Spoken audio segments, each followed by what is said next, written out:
स्वागत है आपका हमारे खास कार्यक्रम हरियाणा विकास यात्रा में। मैं आपके साथ हाजिर हूं जागृति। आज हम बात करेंगे हरियाणा के मुख्यमंत्री मनोहर लाल ने हरियाणा प्रदेश के जिलों के विकास के लिए क्या क्या फैसले लिए हैं।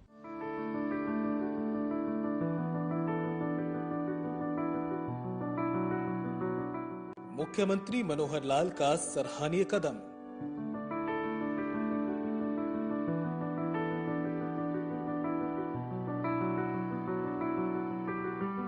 अंतर्राष्ट्रीय महिला दिवस पर प्रदेश स्तरीय कार्यक्रम की शुरुआत।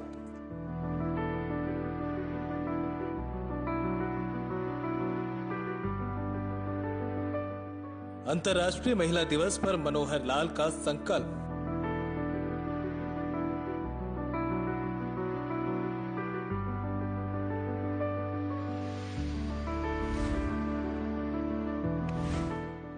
हरियाणा प्रदेश को कुपोषण एनीमिया मुक्त करने का लक्ष्य।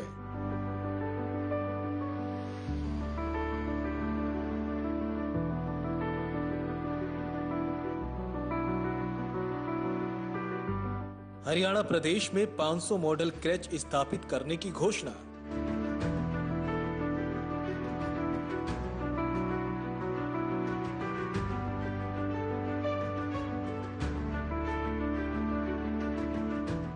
हरियाणा के मुख्यमंत्री मनोहर लाल का उद्देश्य है कि हरियाणा राज्य का सर्वाधिक विकास हो। इसके लिए मुख्यमंत्री मनोहर लाल ने अंतर्राष्ट्रीय महिला दिवस के अवसर पर प्रदेश स्तरीय कार्यक्रम में कुपोषण और एनीमिया मुक्त अभियान की शुरुआत की है।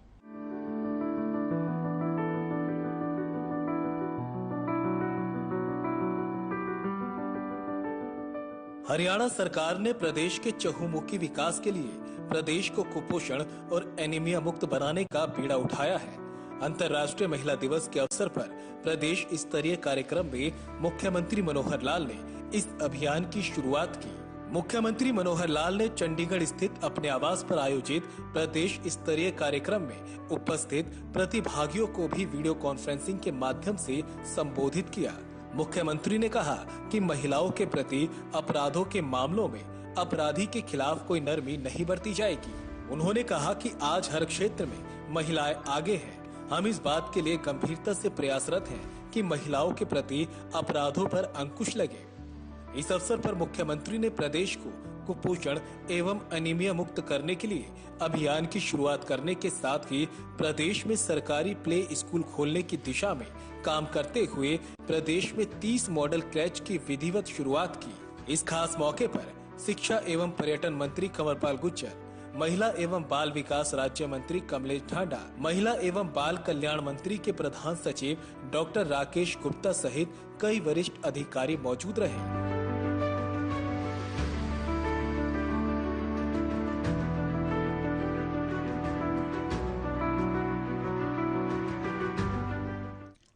मार्च अंतर्राष्ट्रीय महिला दिवस। इस अवसर पर मंच पर विराजमान हरियाणा सरकार के हमारे शिक्षा मंत्री मान्यवर कंवरपाल जी, हमारी महिला एवं बाल विकास विभाग की राज्य मंत्री श्रीमती कमलेश ढांडा जी,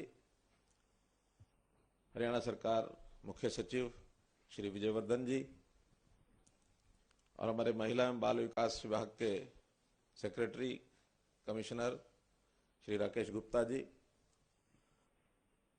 सभी चाहे वो वीडियो कॉन्फ्रेंस के माध्यम से जुड़े हुए हमारे अन्य जिलों में आज इसी प्रकार महिला दिवस जो मना रहे 22 के 22 जिलों में सीधे तो वीडियो कॉन्फ्रेंस से 7 जिले जुड़े हैं, बाकी जगह भी आज इसी समय ये सब कार्यक्रम हो रहे हैं।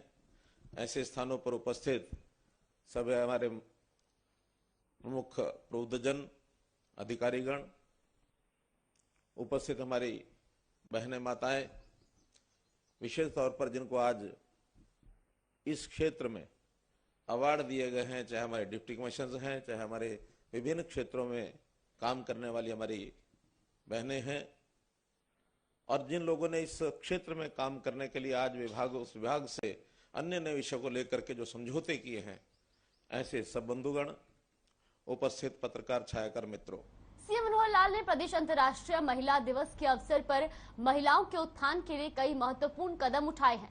महिलाओं की सुरक्षा के लिए सरकार ने प्रदेश भर में हेल्पलाइन नंबर के साथ व्हाट्सएप नंबर की भी शुरुआत की है, जिससे प्रदेश में महिलाओं के प्रति बढ़ते अपराध को रोका जा सके।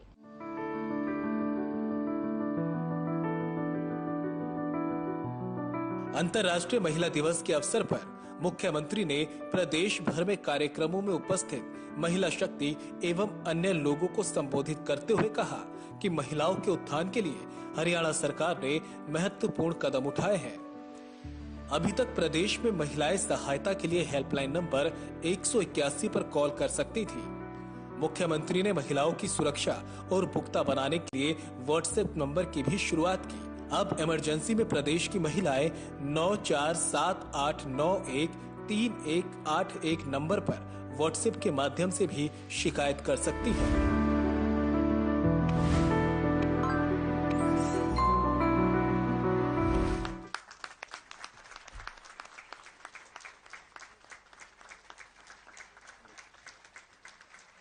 महिलाओं को किसी भी मानसिक, शारीरिक व आर्थिक शोषण से बचाने के लिए हमने 24x7 वुमेन हेल्पलाइन शुरू की हुई है और एक वन स्टॉप सेंटर भी हमारा हर जिले में है जो इन महिलाओं की समस्याओं को देखता है, रात दिन उनकी सेवा में लगा रहता है। इन जिलों में सफलतापूर्वक सभी वन स्टॉप सेंटर का संचालन हो रहा है। हरियाणा में महिलाएं सभी व्हाट्सएप के माध्यम से भी महिला हेल्पलाइन और वन स्टॉप सेंटर से भी जुड़ सकती हैं। मैं मुख्यमंत्री जी से अनुरोध करती हूँ कि इस व्हाट्सएप को भी लॉन्च करने की कृपा करें।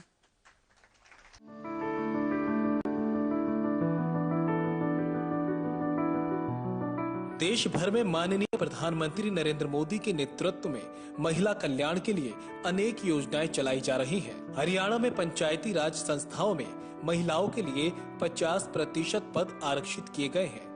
मनोहर लाल ने कहा कि महिलाएं आज किसी भी क्षेत्र में पीछे नहीं है।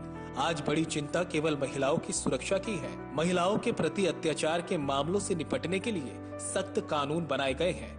कानून अपना काम करता ही है। अपराधों पर केवल कानून से ही नियंत्रण नहीं किया जा सकता। ऐसे अपराधों पर संस्कारों और सुविचारों से भी काफी हद तक अंकुश लग सकता है। उन्होंने कहा कि माँ से बढ़कर कुछ नहीं, माँ है तो सब कुछ है। उन्होंने अपना संस्मरण सुनाते हुए कहा कि मेरी माँ ने मुझे सपोर्ट ना किया होता तो आज मैं यहाँ ना होता। मुख्य सचिव विजयवर्धन ने बड़े ही भावुक शब्दों के साथ महिला शक्ति को नमन किया। उन्होंने अपने भावों को उनकी धर्मपत्नी द्वारा लिखी गई कविता मैं भारत की बेटी पढ़कर मातृशक्ति की महिमा के बारे में बताया। तो यूएनओ ने अंतर्राष्ट्रीय स्वरूप दिया, हर वर्ष मनाते हैं। इस बार जो कि एक तो बजट का सेशन है, इसलिए क्षेत्र में अपने अपने हिसाब से कार्यक्रम सब लोग कर रहे हैं, लेकिन सरकारी कार्यक्रम के नाते से यहां ये कार्यक्रम आपका बुलाया गया। दूसरा, कोविड का एक कारण है। कोविड के समय भी बड़े कार्यक्रमों का एक आयोजन पिछले वर्ष भर से वो संभव नहीं हो पा रहे हैं।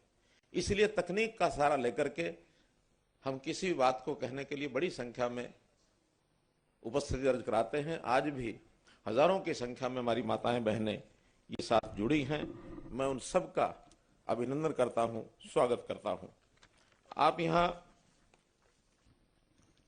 इस अवसर पर आए हैं तो मैं एक ही बात कहूंगा कि महिलाओं का स्वागत करना अपने आप में एक परंपरा है, लेकिन महिलाओं की जिस प्रकार की उपलब्धियां हैं, जिस प्रकार का योगदान है संसार में ही, समाज में ही, पूरे समाज और पूरे संसार में अपना एक योगदान है। भारतवर्ष में, हरियाणा में हम अलग से उपलब्धियों का व्याख्यान करते हैं तो बहुत आगे निकली हैं हमारी महिलाएं, हमारी बहनें, बेटियां। चाहे वो शिक्षा का क्षेत्र हो, ज्ञान विज्ञान का क्षेत्र हो, फिर खेल का क्षेत्र हो, या प्रशासन में, शासन में काम करने की बात हो, इन सब चीजों में हमारी बहनों ने रिकॉर्ड स्थापित किए हैं। अब मैं समझता हूं जब महिलाओं को अलग से इस बात से प्रोत्साहित किया गया होगा कि महिला दिवस मनाया जाए, हो सकता है उस समय महिलाओं की उस प्रकार की भागीदारी न रहती हो, उस प्रकार की महिलाओं की जो उपलब्धियां वो न रहती हो, अलग से महिलाओं को संबोधन किया जाए, इतने वर्षों से करने के बाद आज इस बात का तो संतोष है कि अब महिलाएं कहीं भी पुरुषों से कम नहीं हैं।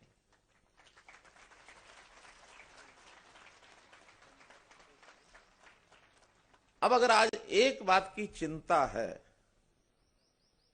तो वो चिंता एक ही है कि महिलाओं के प्रति जो अपराध होते हैं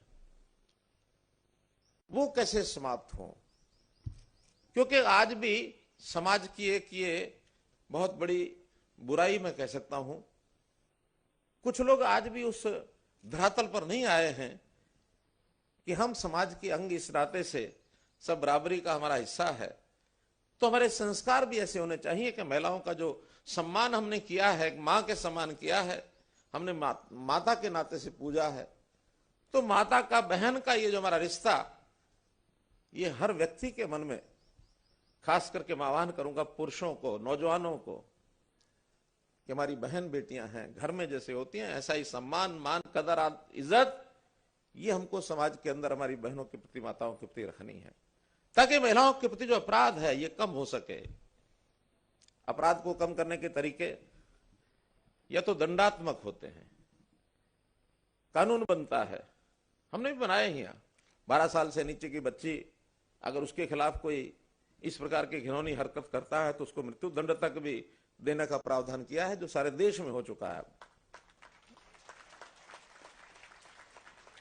अन्य अपराध भी कड़े अपराध हैं, यानी उन अपराधों के प्रति कड़े दंड हैं, लेकिन मेरा दूसरा मानना है कानून और दंड से इस प्रकार की समस्याएं, बुराइयां, ये कई बार हल नहीं होती हैं, ये संस्कारों से हल होती हैं, ये विचारों से हल होती हैं। तो हमारे विचार और संस्कार हम इस प्रदेश में, चाहे वो शिक्षा के माध्यम से, चाहे हमारे सामाजिक, धार्मिक, सांस्कृतिक ऐसे संगठन हैं उनके माध्यम से, एनजीओ के माध्यम से, प्रशासन के माध्यम से भी इन सब चीजों को ठीक करने के लिए आगे बढ़ेंगे तो निश्चित रूप से मैं मानता हूं कि ये दोष, ये बीमारी, ये बुराई आगे चल करके कम होगी। दंडित तो खूब करेंगे। अब कोई भी व्यक्ति किसी मां बहन की तरफ उंगली उठा के देखेगा तो उसको बख्शा नहीं जाएगा। प्रदेश में महिला एवं बाल विकास विभाग ने महिला की सुरक्षा से जुड़े मामलों के लिए MOU साइन किए। साथ ही प्रदेश में लिंग अनुपात और राज्य स्तरीय पोषण पुरस्कार में उत्कृष्ट प्रदर्शन के लिए मनोहर लाल ने हरियाणा के कई जिलों सिरसा, भिवानी, सोनीपत, नूह, महेंद्रगढ़ और पंचकुला को पुरस्कृत भी किया।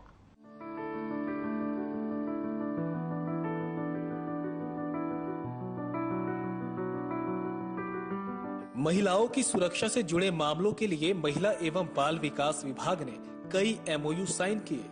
मॉडल क्रैच के समझौते के साथ ही बचपन बचाओ अभियान के लिए कैलाश सत्यार्थी के NGO से समझौता किया गया। भिन्न भिन्न क्षेत्रों में उत्कृष्ट कार्य करने वाली महिलाओं को सम्मानित किया गया। लिंग अनुपात में उत्कृष्ट प्रदर्शन पर सिरसा, भिवानी और सोनीपत जिलों को क्रमशः प्रथम, द्वितीय और तृतीय पुरस्कार दिया गया। इन पुरस्कारों के लिए 5 लाख, 3 लाख और 2 लाख का पुरस्कार दिया गया। ये पुरस्कार इन जिलों के उपायुक्तों को प्रदान किया गया। राज्य स्तरीय पोषण पुरस्कार को प्रथम, द्वितीय और तृतीय क्रमशः नूह, महेंद्रगढ़ और पंचकुला को दिया गया। पुरस्कार स्वरूप 2 लाख, 1 लाख और 50,000 रुपए की राशि दी गई। इन जिलों के उपायुक्तों ने ये पुरस्कार प्राप्त किए।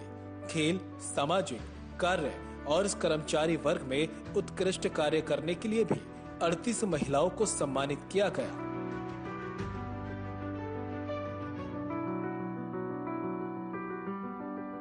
महिलाओं की सुरक्षा को लेकर झज्जर जिले में धापो ताई लोगों को घर घर जाकर बेटियों को बचाने के लिए प्रेरित कर रही है। जिले में अब धापो ताई की मुहिम के साथ 25 महिलाएं जुड़ चुकी हैं। मुख्यमंत्री मनोहर लाल ने धापो ताई के साथ ऑनलाइन प्लेटफॉर्म के माध्यम से बात भी की और उन्होंने धापो ताई की मुहिम को पूरे प्रदेश में चलाने का आग्रह किया। उन्होंने कहा कि लिंगानुपात की दिशा में हरियाणा की स्थिति काफी खराब थी। हमारे प्रदेश में बेटियों को कोख में ही मारने के लिए पहचाना जाता था। जो लिंगानुपात 2014 में 1000 के मुकाबले 871 था, वह अब बढ़कर 922 हो गया है। ये सब समाज को जागरूक करने और सरकार की सख्ती के कारण संभव हो पाया।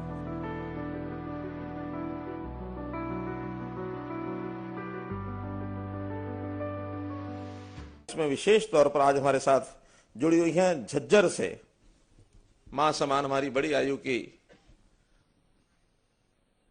धापाताई। झज्जर में धापाताई जी सुन रही हैं मेरी आवाज?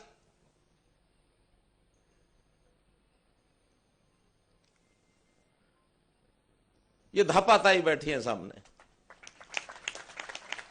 धापाताई एक आइडल बन गई, हमारे लिए एक मॉडल बन गई है। इतनी बड़ी आयु में, ये आयु इनकी इतनी है कि इस आयु की महिलाएं सामान्यतः जो परंपरागत रूढ़िवादी विचार की रहती हैं तो उनको तो ऐसा माना जाता है शायद लड़कियों का जन्म उनको अच्छा नहीं लगता। कहीं ना कहीं से ये बुराई शुरू हुई होगी, तो कहते हैं बुजुर्गों के मन में ऐसा कभी आ जाता था। लेकिन धापाताई ऐसी हैं कि जो घर घर में जाकर के जहां पता लग जाए कि ये लड़की के जन्म को ठीक नहीं मानती, उन जाको समझाती हैं। समझा करके भी अपने अपने तरीके से हमारी बहनें माताएं समझाती हैं। धापाताई, आप बताएंगे कि आप क्या करती हैं ऐसे समय पर जब पता लग जाए कि हाँ इसके मन में विचार आया कि मैं लड़की को जन्म नहीं देना चाहती? धापाताई बताइए जरा। आवाज नहीं आ रही भी, जरा टेक्निकल देखो वहां के सिस्टम में।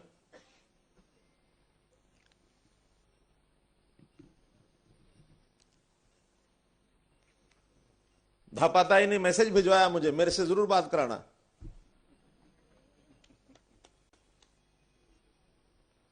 खैर सिस्टम ठीक होगा तो धापाताई आएंगी दोबारा से। तो इसलिए इस कलंक को दूर करने में सारा समाज लगा है। जैसा बताया हमारे मंत्री जी ने कि अब हमारा जो 870-71 की जो यानी सेक्स जेंडर रेशो वार्षिक आज से कुछ साल पहले थी, अब वो 922 हो गई है। हम इसको 950 तक ले जाएंगे, ऐसे प्रयत्न करेंगे। अंतर्राष्ट्रीय महिला दिवस के अवसर पर हरियाणा सरकार ने प्रदेश में महिलाओं की सुरक्षा को ध्यान में रखते हुए कई अहम फैसले लिए हैं। प्रदेश में महिलाओं की सुरक्षा के लिए नन्ही धापो ताई मुहिम चलाने का आग्रह किया है। सरकार ने प्रदेश के अनाथ बच्चों को संरक्षण और आश्रय देने के लिए बड़ा कदम उठाते हुए हरिहर योजना की शुरुआत की है, जिसमें अनाथ बच्चों को अनाथालयों में आश्रय और सरकार की ओर से वित्तीय सहायता भी प्रदान की जाएगी।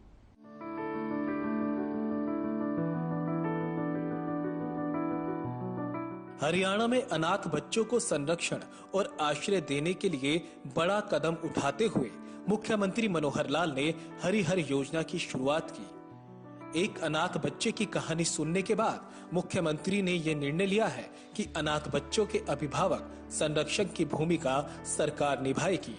अंतर्राष्ट्रीय महिला दिवस के अवसर पर इस योजना का विवरण साझा करते हुए मनोहर लाल ने कहा कि अनाथ बच्चों को 18 साल की आयु तक राज्य के अनाथालयों में आश्रय दिया जाएगा और उसके बाद राज्य सरकार उसकी आगे की शिक्षा के लिए वित्तीय सहायता प्रदान करेगी। जिन अनाथ बच्चों ने स्कूली शिक्षा पूरी कर ली है वे 25 वर्ष की आयु तक एक्स ग्रेसिया के आधार पर ग्रुप सी और डी सरकारी नौकरी के लिए पात्र होंगे। यदि बच्चा स्नातक पूरा करता है तो उन्हें EWS श्रेणी के तहत ग्रुप ए और बी की सरकारी नौकरियों में आरक्षण दिया जाएगा।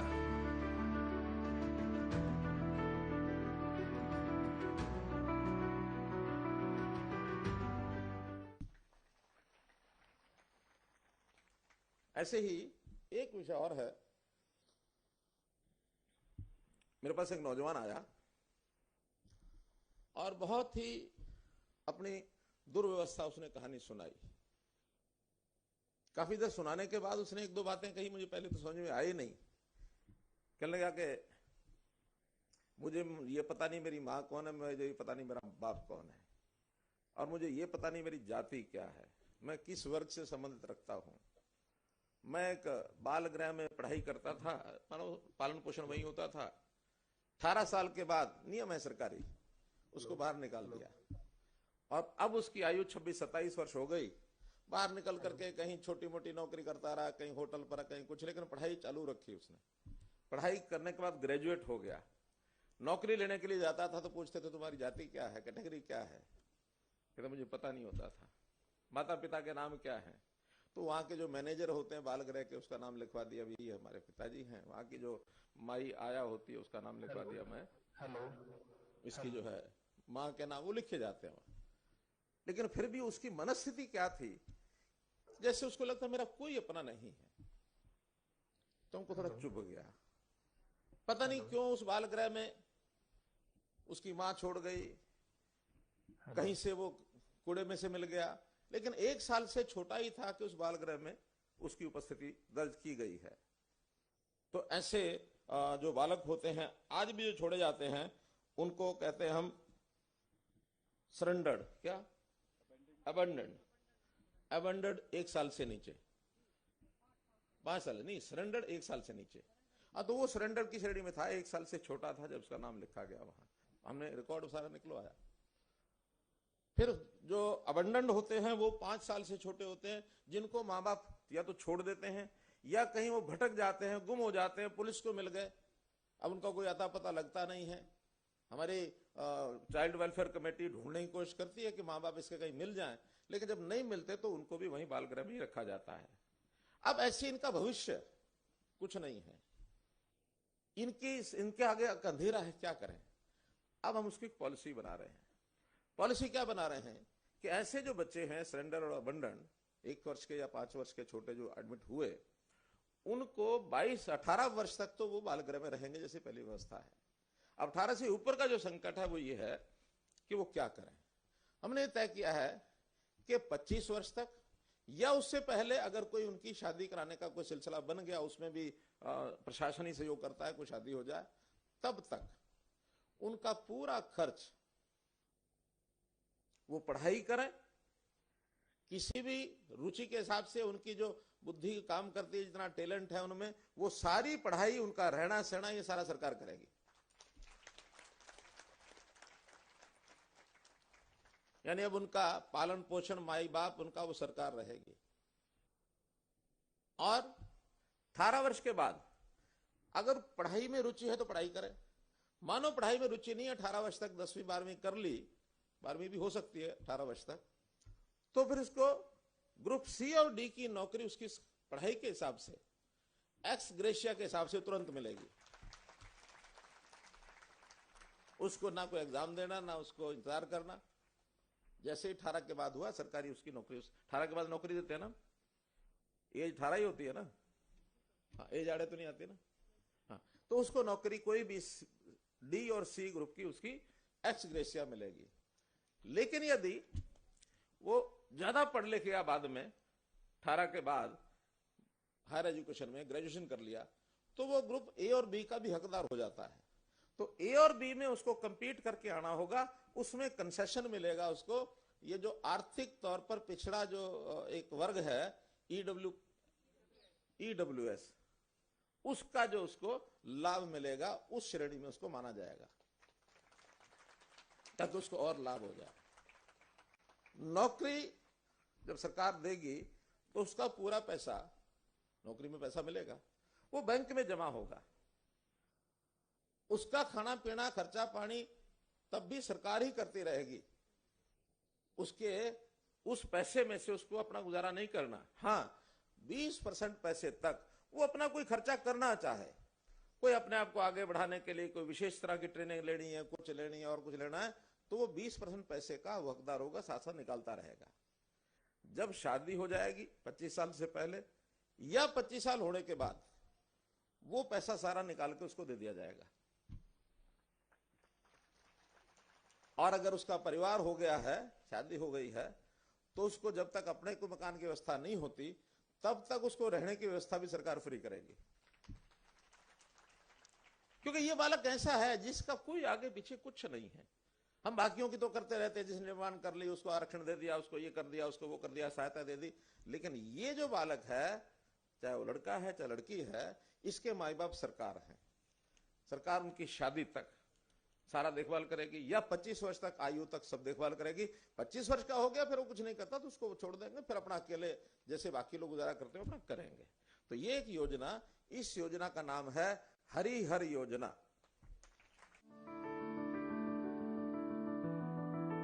मुख्यमंत्री ने इस अवसर पर घोषणा की कि खेलों के लिए बनाई गई नीतियां अब पैरालंपिक और पैरा एथलेटिक्स के लिए समान रूप से लागू होंगी और इन कैटेगरी के खिलाड़ियों को वो सब सुविधाएं मिलेगी जो सामान्य श्रेणी के खिलाड़ियों को मिलती है। इस संबंध में पैरालंपिक खिलाड़ी बहन दीपा मलिक ने ध्यान कराया तो सरकार ने पैरा खिलाड़ियों को भी सभी सुविधाएं समान रूप से देने का निर्णय लिया है।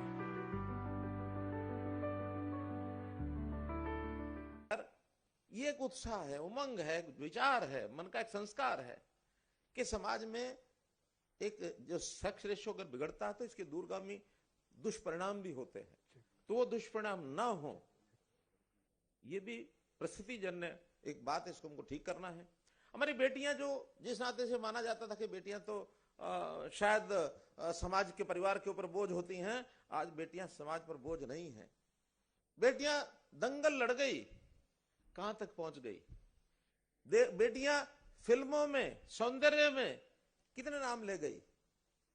बेटियां पढ़ाई में, ज्ञान विज्ञान में, जैसे मैंने बताया, अगर मैं कुछ नाम लेना चाहूं तो आपके सामने मैं कुछ नाम रखता हूं जो ऐसे नाम हैं जिनको हम सब याद करते हैं, जिसके अंदर हमारी कल्पना चावला हैं, संतोष यादव हैं, ममता सौदा हैं, रानी रामपाल हैं, दीपा मलिक हैं, गीता, बबीता, साक्षी मलिक, मनु भाकर, ये सब शिक्षा में, ज्ञान विज्ञान में, खेलों में।